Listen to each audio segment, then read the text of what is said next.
Guys, I have to tell you something. When it comes to marketing, I'm a big fan. I mean, it's no wonder I always talk about McDonald's branding in most of my Lost Characters videos. And when it comes to food marketing, that makes it even more interesting. So when you mix lost media and discontinued food, you wind up with this video. One of the most unattainable pieces of media, discontinued food. The following could include more Shastas, weird Doritos flavors, and so much more. This is going to be really fun. If you want a sequel to this, get this to 5,000 likes. I'm Zeepster, you already better be subscribed. Let's get right to it. But before we get into that, guys, I have to be honest, I suck at taking care of my phone. I have been through 2 phone cases that haven't worked and have just really sucked. But with Casetify now, I don't have to worry about that because our phone cases are freaking sweet and ultra protected. They just came out with one of their most protective phone cases ever. In fact, the Ultra Impact cases can withstand an 11.5 feet drop. That's really protective. The protection is cool, but you know what also is cool is the fact that Casetify has hundreds upon hundreds of cases to choose from. There are so many customizable options. It's really insane how much there is. They sent me one that says Zeep on it, which I really like, as not only is it awesome, it also feeds my ever-growing ego. I also really like the astronaut case as well. The design on it is really wicked. It's not super bulky, it's comfortable to put in your pocket, and it's also made out of 65% of recyclable material. They're made from recycled phone cases. They also sent me this Christmas candy cane charm, which is really neat. It would make for an excellent gift this holiday season. So guys, check this out. This is my phone. I'm talking about this one right here. Check, isn't that cool? And look, we're about to drop it from this height. Check this out.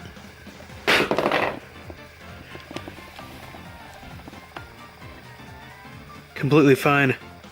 Completely working and good. I genuinely mean it when I say this is actually a really good case. Go to casetify.com/zeepstirred and save 15% off your order. Thanks to Casetify for sponsoring this video.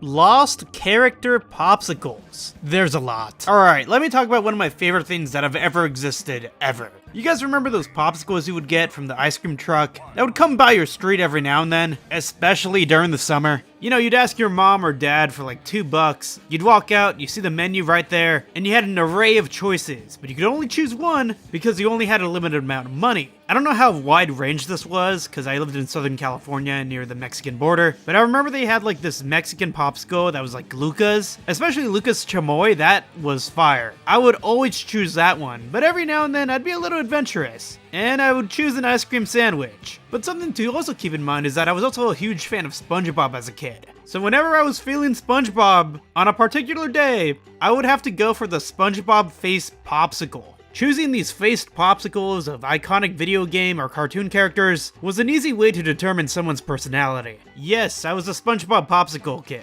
And yes, much like the YouTuber Brent TV today, I was obsessed with finding the perfect SpongeBob popsicle. I mean, every now and then, whenever I felt like cheating on SpongeBob, I would choose Spider-Man.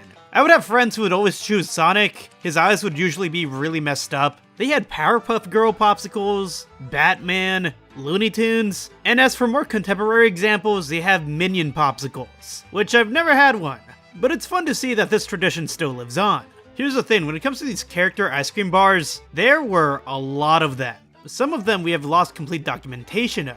For example, there was a Pink Panther popsicle back in 1986, and we have no idea what the flavor is for this thing. I guess everyone who ate it just forgot. Which is mostly a joke. It's just, I guess, the people who have had this popsicle have chosen not to articulate what it tasted like. I mean, there's some really sick ones that came out. Popsicle released this Yu-Gi-Oh one, which was shaped like Yu-Gi's Millennial Puzzle, which tasted like raspberry. I never had the opportunity to try this, but come on, it looks really cool. As an interesting fact, Sonic Extreme, a Sonic game that never came out that was going to come out for the Sega Saturn in 1996, was actually able to market itself on the Sonic Popsicle back in the day. On the cover of the Popsicle is Sonic dressed up doing karate, which is probably one of the most 1990s images I have ever seen. Pokemon even had some popsicles. In fact, there's only one image of the Gengar popsicle that's really out there online. That's how difficult it is to narrow down what these popsicles looked like. I mean, sure, we have the advertised images on the cover of the popsicle, but let's be honest, guys. The popsicles usually never look like what they looked like on the cover. That being said, not all of them were hits. There was a Captain America one where there's a gumball in the middle and it looks really out of place. Kinda sucks. But I think at this point I'm like really complaining about popsicles, so I'm just wondering what am I doing with my life over here? I mean, when I think about it critically, I'm getting paid to talk about popsicles, so I think I'm doing pretty well. So this is where I get to the subject of this segment of the video, the Jimmy Neutron Popsicle.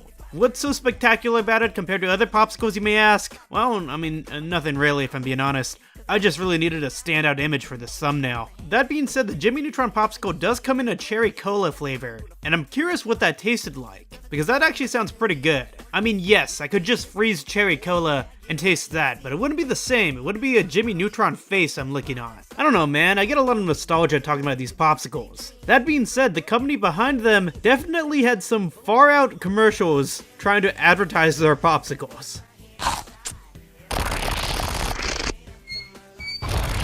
New sprinklers, candy-coated ice cream. Fetch, Duke. Nice throw, doofus. Yeah, I guess this was just a 1990s and 2000s type of thing. They truly do not make them like this anymore.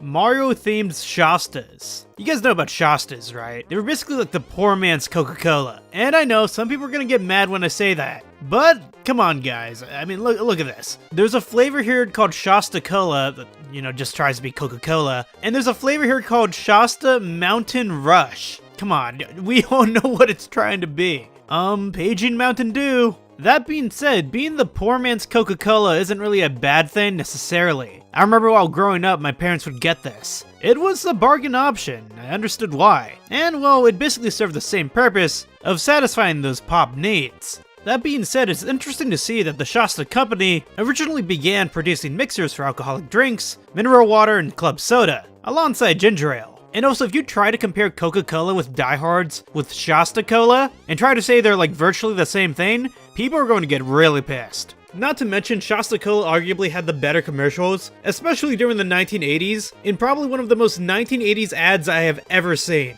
I wanna pop, I wanna Shasta, I wanna thrill, I wanna wow, taste it all, I wanna know. I wanna pop, I wanna Shasta.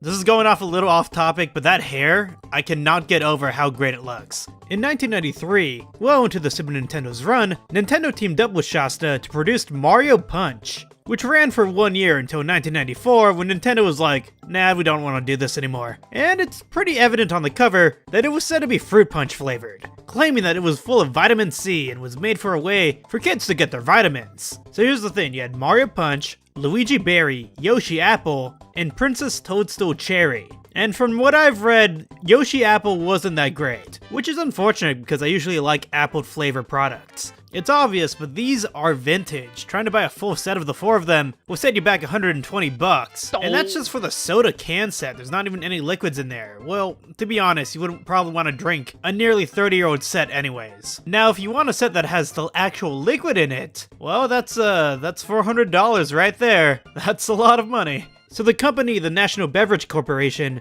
owned both the company Shasta and the Midwestern company Faygo, leading to Mario to be plastered on multiple products that advertised Faygo soft drinks, meaning that the promotion actually had a lot of effort towards it. Unfortunately, in the United States, it didn't do too well. However, in Japan, it was pretty big. That being said, these cans do give a lot of nostalgia. While doing my research, I found some really heartfelt comments. The commenter on Reddit, Mr. Scarecrow, who never experienced Shasta, said this: I remember the commercials very well. Problem was, none of the stores around us ever carried Shasta. I looked high and low for these for many years, probably long after they'd already been retired from circulation, and eventually gave up. I kind of feel like I really missed something neat. Yeah, it's just a soda, but I was a huge Nintendo kid, and still am a loyal Nintendo fan to this day. Looking at those cans though, just takes me back to a simpler and better time in my life. What an amazing comment about a memory from long ago. Others are not as positive. Redditor Droney said this: Luigi Berry was pretty gross. I remember that much. Yeah, it probably was. Next up, Doritos X-13D Flavor Experiment flavor. This flavor is so crazy, and that I find really bizarre that I would like to taste one day, but it will probably never happen because they're just gone. With the tagline being tasting notes, all American classic. It was part of like this promotion that tried to get fans to name the new Doritos, which apparently tasted like a cheeseburger. It came in all black packaging, which actually went pretty hard if I'm being honest. I mean, the marketing tactic here was pretty genius. These packages just suddenly appeared in stores, which led to many eaters being curious of what exactly was this. Essentially, such curiosity would lead eaters to research it online, finding a website describing what this experiment was. Unfortunately, this website has been taken down in the subsequent years that have followed, but I did find a post online that described what the website entailed of pretty well, so I'll be paraphrasing it. Essentially, once you log onto the website, it acts as if you just found an underground government operation, with ambient noises and transmission glitches abound. It gave you the opportunity to play games, such as like matching the shapes with the corresponding holes. Pretty simple. But the most interesting part about the website was that the website offered fake commercials, which had the individual having to fill the dialogue in for. This may seem a little confusing. Essentially, you would call an 800 number with your phone, and you'd be able to record a special voiceover for the commercial, and then you'd be able to share it with your friends. I have tried really hard to find these ads, but I've been unable to do so. The flavor was apparently mind-blowing because it tasted like a cheeseburger, with many who tried it even saying that they even tasted the lettuce and pickles when they bit into the chip, if you can even believe that. The chip ended up becoming titled as the Late Night All-Nighter Cheeseburger Chip, and to a group of people, they described it as the perfect chip. There have been dedicated Facebook groups and online campaigns to bring back this bag of chips. One of the members of the Facebook pages trying to bring back this bag of chips stated this: "My roommate rolls her eyes every time someone offers me Doritos because I've boycotted them ever since they got rid of the cheeseburger flavor. Please bring them back. I can't do another decade without them." Dude, that's not even scratching the surface of Doritos' lost flavors. To this day, people are still upset that this one flavor, called Doritos Guacamole, that first appeared in 2003 and became discontinued in 2006, has not come back. Introducing new Doritos Guacamole Chips. The bold hit of guacamole and hint of lime. You just gotta try. Call an ambulance! Freshman. Gotta get Doritos. It tasted like guacamole, that's pretty much it. And I don't know, maybe Doritos thought this was gonna be like the next Cool Ranch or whatever, but it only lasted 3 years. Enough time for it to get fans. If there's any particular Doritos flavor you want me to mention next time, comment below, because there's a lot of them, and oddly enough, they all have interesting stories. Pop-Tarts. You know, while growing up, I never really had breakfast. I would usually wake up late, and by the time I was heading out the door for school, we were cutting it pretty close. So my breakfast would usually revolve around eating a Pop-Tart and a can of Sprite. I'm not exaggerating here, that's what I would have on a daily basis in the 2nd grade. I would not say it was the worst of times. In fact, I'd say it was probably one of the best of times. I remember most Pop-Tarts being some random flavor they would make up, but every now and then you'd have the brand deals. I mean, I remember when Revenge of the Sith was coming out, they released the Lava Berry Explosion flavor, which I think is kind of like distasteful, especially because how Revenge of the Sith ends. That being said, although that flavor came out around 17 years ago, it was pretty good.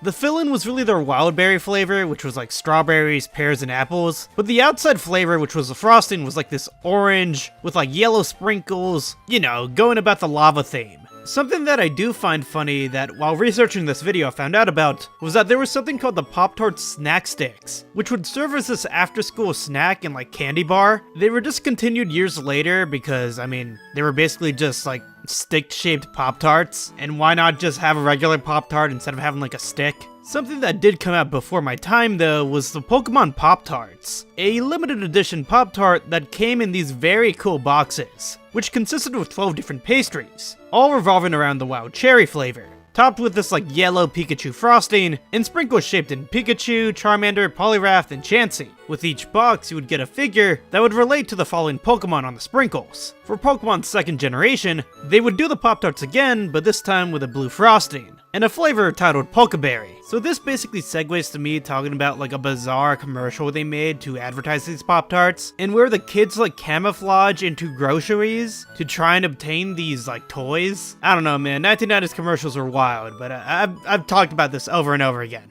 I am not complaining about them, because there's something so charming about like the weirdness of it all. Honestly, the era when commercials were like this was probably like peak. I think things should be like this again. If you want more, like and subscribe, and do not miss my next upload, it's a big one. See ya!